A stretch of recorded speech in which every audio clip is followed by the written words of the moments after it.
Paint కలిపే ముందు కానీ అలాగే వేసే ముందు కానీ కొన్ని విషయాలు అయితే గుర్తుపెట్టుకోవాలి. మొత్తం పెయింటింగ్ అయితే డబ్బాలు అయితే పోసేసాము.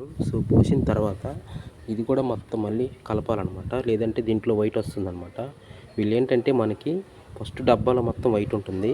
మనం కలర్ కాంబినేషన్ చేసుకున్న తర్వాత దీంట్లో కలర్ అనేది టింట్ అయితే కొడతారు కంప్యూటర్ ద్వారా.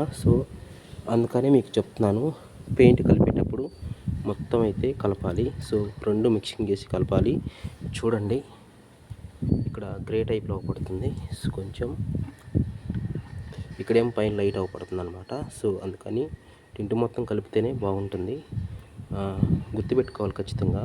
ఎలా కలపాలి ఏంటి అనేది కూడా మీకు చెప్తాను మళ్ళీ వీడియోలో. అండ్ మీకు చూపిస్తాను. కొన్ని టింట్ మారుతుంది చూడండి, టింట్ మారింది. లోపల వచ్చరికి గ్రే టైప్లో ఉంటుంది అనమాట. దీన్ని మొత్తం మిక్సింగ్ చేసుకున్న తర్వాతే మొత్తం పెయింటింగ్ చేసుకోవడానికి ట్రై చేయండి. అలాగే వీడియో నచ్చితే వీడియోకి లైక్ చేయండి, సపోర్ట్ చేయండి. ఈ కలిపింది మొత్తం దీంట్లో పోసి ఒకటే మిక్సింగ్ చేయాలి ఖచ్చితంగా, అది గుర్తుపెట్టుకోండి మెయిన్.